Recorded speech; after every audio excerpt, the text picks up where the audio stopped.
Grande-Vallée. Pendant que je fouillais dans mes racines, je suis allé faire un tour à Grande-Vallée, un petit village de quelques centaines de personnes sur la côte nord de la Gaspésie. Là-bas, j'ai rencontré du monde du côté de ma mère. Mes arrière-grands-parents, Jean Lachance puis Wilhelmine Brousseau, se sont installés là. Puis il y a encore pas mal de cousins au 2e puis 3e degré qui y restent. Racine Bella. Bella? Lucette Brousseau. Brousseau. Léonard Brousseau, descendante de Flora Lachance, de Gabriel Lachance, à Jean Lachance. Bienvenue en Gaspésie. Marcel Côté, ma mère, c'est une Lachance, Rita Lachance. Descendant de Rita Lachance. Exactement. Fernand Brousseau, descendant de Gabriel Lachance. Aline Lachance, Et descendant? descendant de Charles et Emma. Charles Lachance qui est boboulé. Okay. Moi, je suis Paulin Mainville, descendant de Irène Lachance. Celui-ci, c'est l'histoire de Grande-Vallée. Là, en m'approchant de mes 80 ans, je me sers de l'IA pour redonner vie à ces photos-là, puis partager ce qu'elles ont à raconter. Tout a commencé avec quelques vieilles photos de famille. Un jour, je jasais avec ma tante, sœur Alice Landry, qui tripe sur la généalogie. Je lui ai montré l'album de mes parents. Sa curiosité pour notre passé m'a donné la piqûre. Fait que sœur Alice puis moi, on est monté à Québec pour creuser ça encore plus. On a passé des heures aux archives, puis on a repris la route vers Grande-Vallée, d'où vient notre gang. Sur place, on est tombé pile sur le festival de la parenté à Petite-Vallée. Musique, danse, des cousins que j'avais jamais vus. C'était comme marcher dans notre histoire vivante. Depuis ce temps-là, je suis revenu souvent à Grande-Vallée pour ramasser d'autres photos puis d'autres histoires. Tout ça m'a mené ici, à cette histoire-là. Voici un bref survol du passé de Grande-Vallée. La première mention de la seigneurie de Grande-Vallée datait du 23 mars 1691, lorsque le gouverneur de la Nouvelle-France l'avait vendue au sieur François Hazeur, marchand de Québec. Voici des vues de la ville de Québec, telle qu'elle était à l'époque. Le gouverneur Frontenac accorde toute la vallée à Hazeur sous le nom de seigneurie de la Grande Vallée des Monts, mais le territoire reste inhabité pendant près de 140 ans.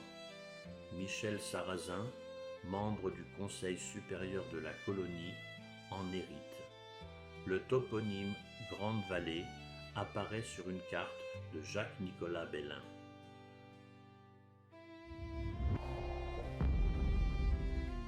Le 8 septembre 1760, les Britanniques étaient arrivés, de nouveaux maîtres, de nouveaux impôts, des hivers rudes.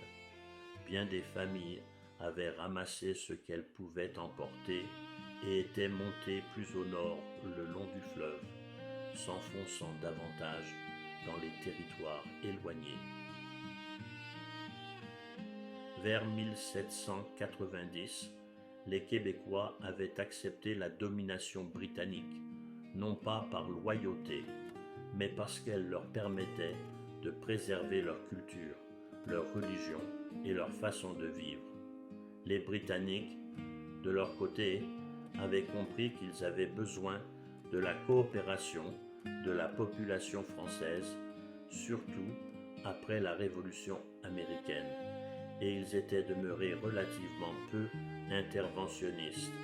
Cela avait créé une relation coloniale stable, quoique inégale, qui s'était poursuivie bien avant, dans le XIXe siècle. Pendant la guerre de 1812, les Québécois avaient combattu aux côtés des Britanniques contre les Américains. Vers 1850, l'immigration avait explosé. Écossais, Irlandais et Anglais étaient arrivés en grand nombre. Chaque été, des pêcheurs de Saint-Thomas de Montmagny plantaient leurs tentes sur la grève, puis repartaient avant l'hiver.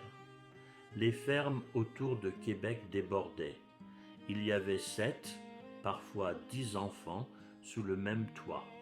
Les grands-parents étaient restés près de l'eau. Leurs descendants, eux, s'étaient enfoncés à l'intérieur, avaient coupé du bois et avaient fondé de nouveaux villages, dont celui-ci. Les premiers colons permanents, Alexis Caron et sa famille, originaires de Saint-Thomas de Montmagny, étaient arrivés. Au printemps 1843, Étienne Fournier et les siens, du même village, les avaient rejoints. Une petite chapelle avait été ouverte. La mission avait reçu le nom de Saint-François-Xavier et le village s'était enfin doté d'une paroisse. Frères Pierre et François Mainville sont arrivés. Le colonel Beaumont Macqueming avait signé les actes cédant les terres aux résidents. 13 familles habitaient désormais Grande-Vallée et elles avaient construit une chapelle plus spacieuse. Un bureau de poste avait ouvert, créant le premier lien officiel avec l'extérieur. L'entreprise H. Lovell & Sons avait fondé la Grand Valley Lumber Company et embauché des centaines d'ouvriers. Grande-Vallée comptait alors une grande scierie produisant des madriers et un autre moulin consacré aux bardeaux de cèdre. La Dominion Lumber Company employait 250 personnes. La Dominion avait vraiment marqué l'histoire de Grande-Vallée. C'était la grosse source d'ouvrage. Pas mal tout le village y gagnait son pain. Mais au début des années 1910, la Dominion avait fermé ses portes et les jobs s'étaient évaporés presque d'un coup. Pour s'en sortir dans le nord de la Gaspésie, il fallait être solide. Les hivers étaient longs, la terre pas trop fertile, puis les ressources clairsemées. Chacun devait toucher à tout pour réussir à vivre. Avec l'isolement, les saisons de culture courtes et les hivers durs, le coin n'avait jamais pu soutenir une grosse population. Le Parlement a financé la construction du débarcadère afin que Dominion puisse expédier son bois. Le navire de la Quebec Steamship Company, le SS Campana, a effectué sa première visite. Un service régulier a commencé en 1910. Bien des familles avaient donc fait leurs valises. Elles s'étaient jointes aux quelques 900 000 Franco-Canadiens qui étaient partis vers la Nouvelle-Angleterre chercher du travail et un avenir meilleur. C'était aussi le début de la construction de l'église actuelle. Quand la Dominion avait fermé, mon grand-père Luc Landry et sa famille avaient quitté Grande-Vallée. La première automobile est arrivée. 1914 à 18. De cette côte, des jeunes hommes sont partis pour la guerre outre-mer. Leurs noms sont aujourd'hui gravés dans la pierre au monument de Grande-Vallée, Petite-Vallée. Certains ne sont jamais revenus. Le pont couvert Galipeau, en bois, avait été construit au-dessus de la rivière Grande-Vallée. Il faisait encore aujourd'hui la fierté des cartes postales. La première caisse populaire locale avait été fondée. Grande-Vallée avait été officiellement constituée en municipalité de paroisse. Arthur S. Fournier avait porté la première écharpe de maire. La colonisation avait débuté vers l'intérieur pour ouvrir de nouvelles fermes et une coopérative d'agriculture et de foresterie avait été créée. On avait alors recensé 121 familles et 792 habitants. la guerre a atteint le Saint-Laurent. Des sous-marins allemands, U-Boots, ont torpillé des navires au large. Les gens sur la rive ont ressenti les déflagrations et vu les incendies en mer. Le 100e anniversaire du village avait été célébré.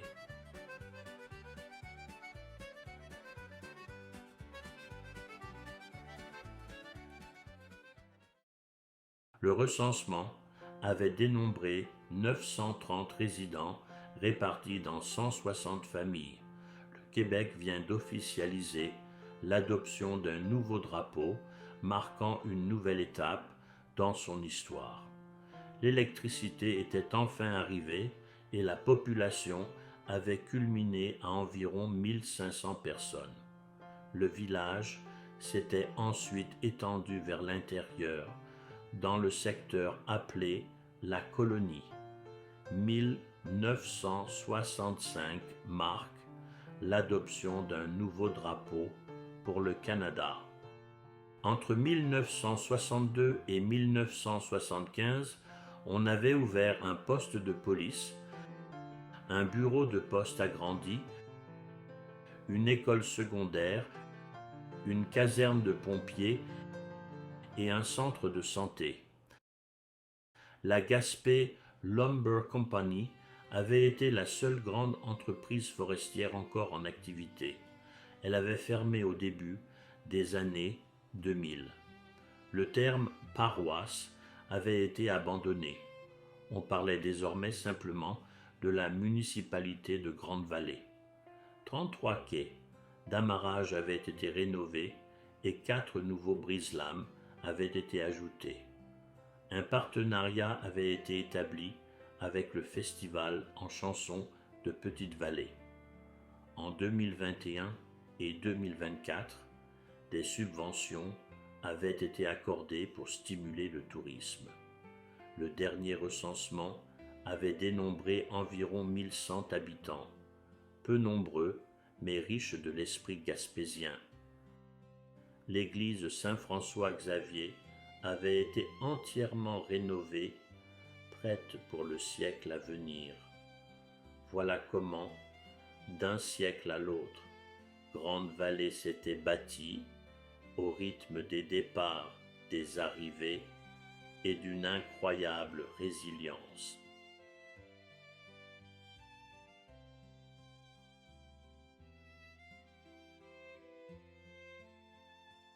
Ce documentaire est dédié à mon cousin Lucien Mainville, un forestier joyeux et en paix.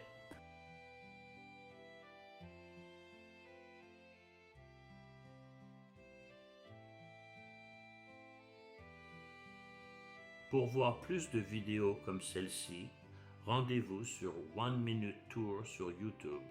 Voici un lien.